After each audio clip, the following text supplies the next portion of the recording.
Good morning, good morning. My name is Rick Noda. I'm here in beautiful Encinitas, California, you guys. Now, being your host here of T3 Talks and the founder of T3 Body, we tighten, tone, and we transition. Today is part 4 of our series on It Takes a Village to Build to Raise a Family. Excuse me, let me correction. It takes a village to raise a family. It's my series there, Esteban, and I forget what we're doing sometimes. All right, no.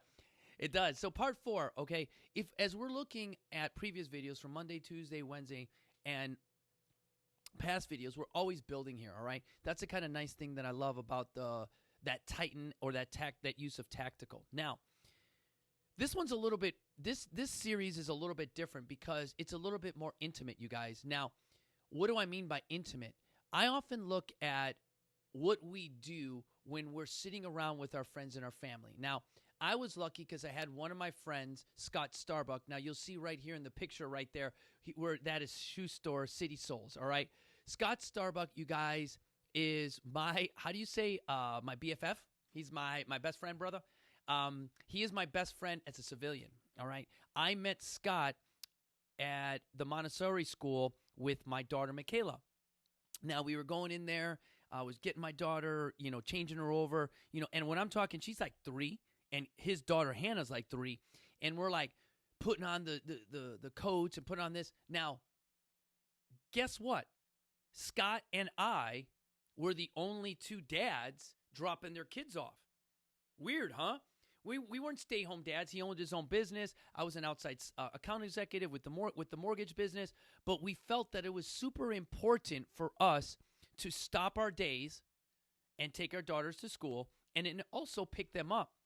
So what's cool is, as Scott and I became friends, the first thing that we often did was, as a community and as accountability, we talked about kind of what our kids were doing, in the Montessori school, and B, what their relationship was together as friends.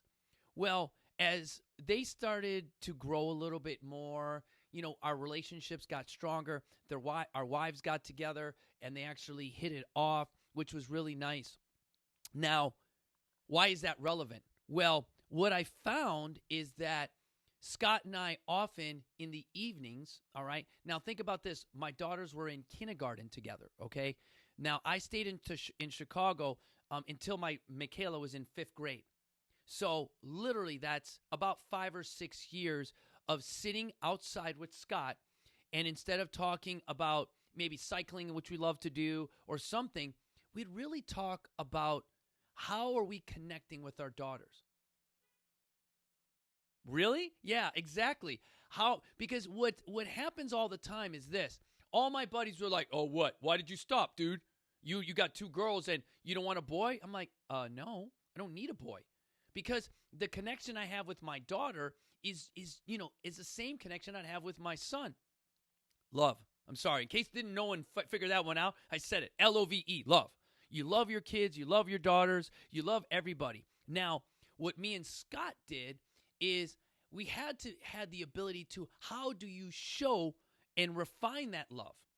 Now, I'm this, extreme alcoholic jarhead that's popping opiates, racing Ironman, and Scott is a ice climber. Yeah, it's awesome. He's an ice rock climber who really shows and competes for the fun of life. He plays a guitar. He's very creative. I mean, he knows more about shoes than anyone I ever know, all right?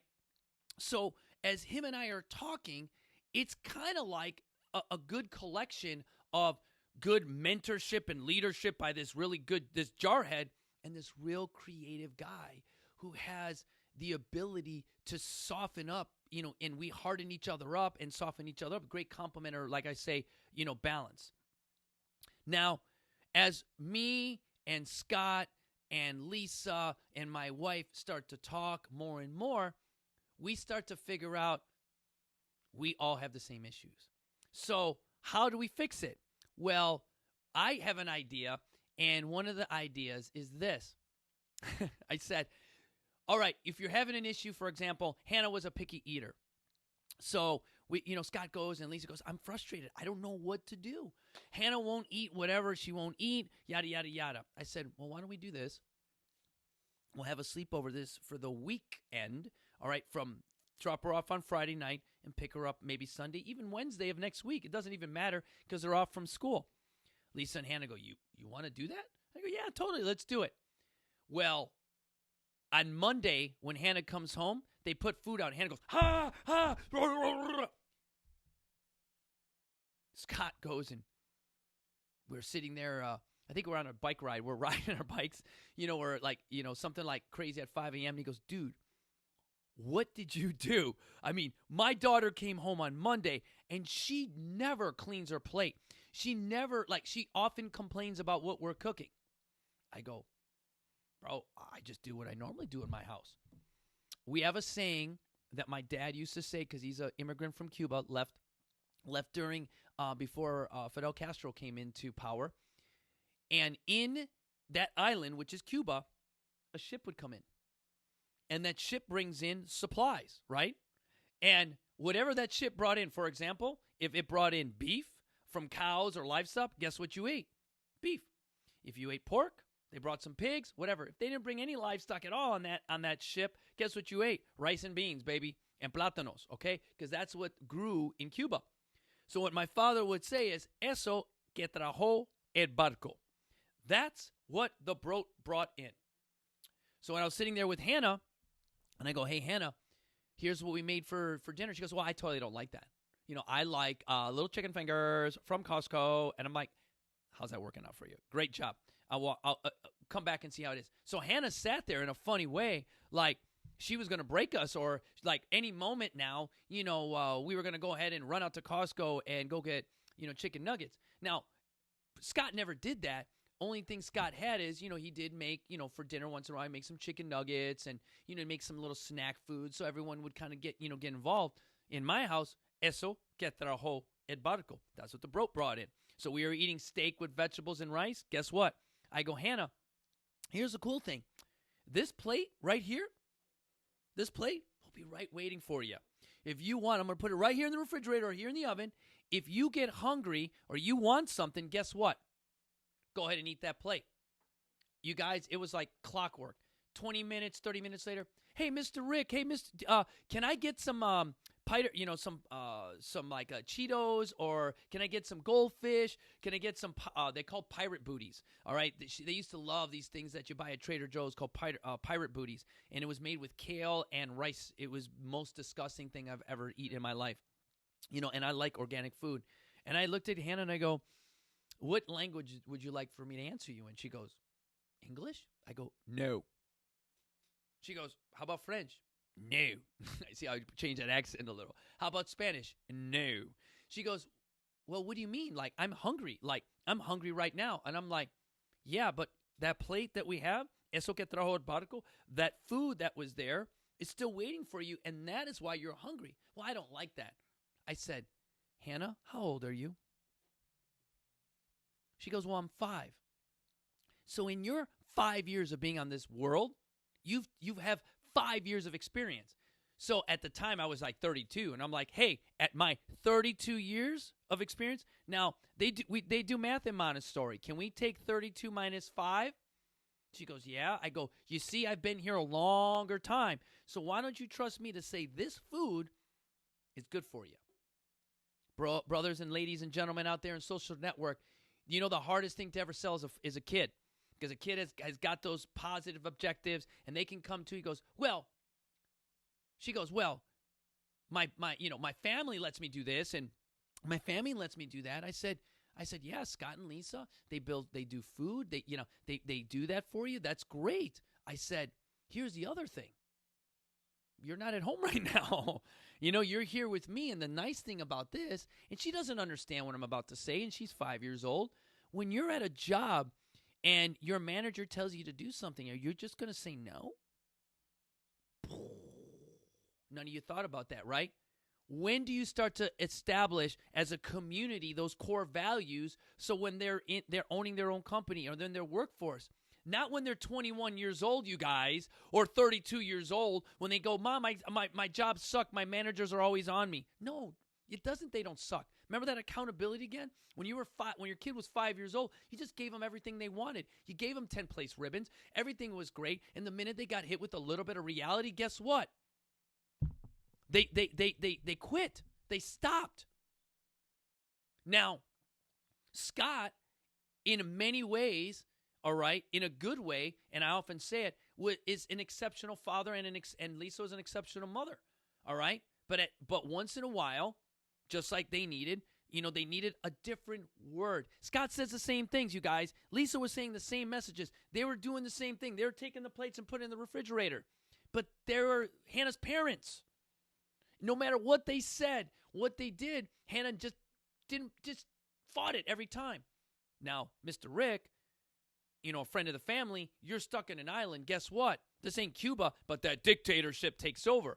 Part of that dictatorship, that community, that accountability that me and Scott shared helped make his daughter a little bit better.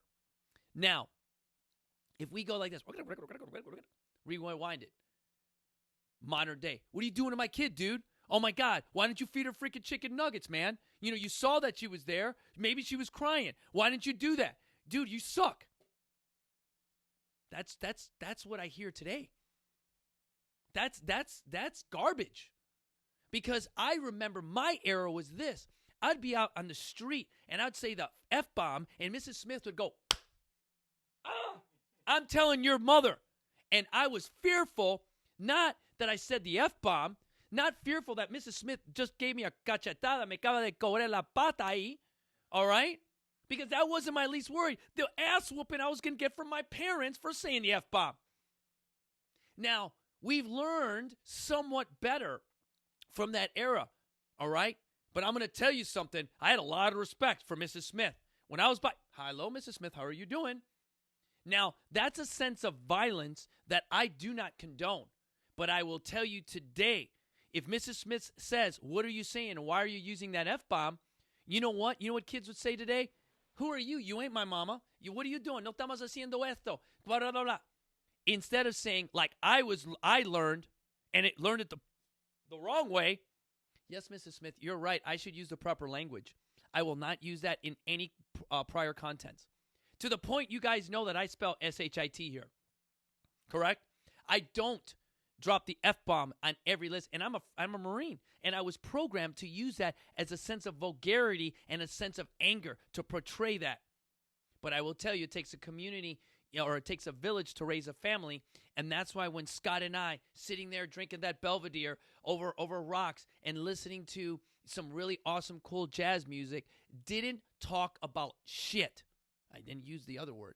We talked about what matters, which is our family and how we are going to make them better. And he gave me critical advice. And some of the advice he gave me, it worked. Some of it didn't. Some of the advice I gave him worked, and some of it didn't. Did both my daughters drink alcohol? Yes, they have.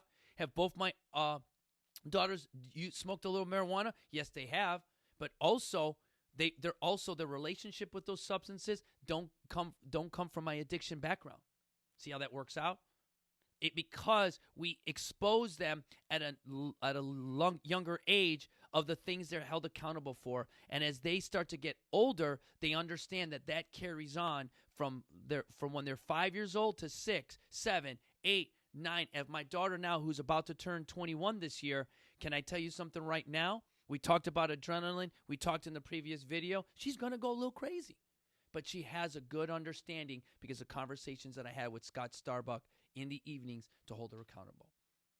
So you guys, I want you to know I'm on my second Joey today. And I'll tell you, it is always what powers me. Now, without further ado, I'm going to do it in slow-mo. Our motivation inspires you to be better. I'll see you guys soon. Thanks so much.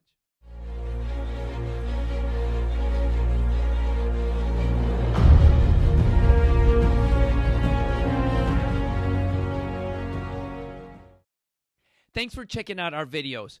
If you want to go ahead and subscribe, go ahead and hit that button right below. Or if you want to check out the latest video right here over my shoulder, go ahead and click that link. If you want to check us out on our social networks, we're at T3 Body Encinitas. That's T3 Body Encinitas.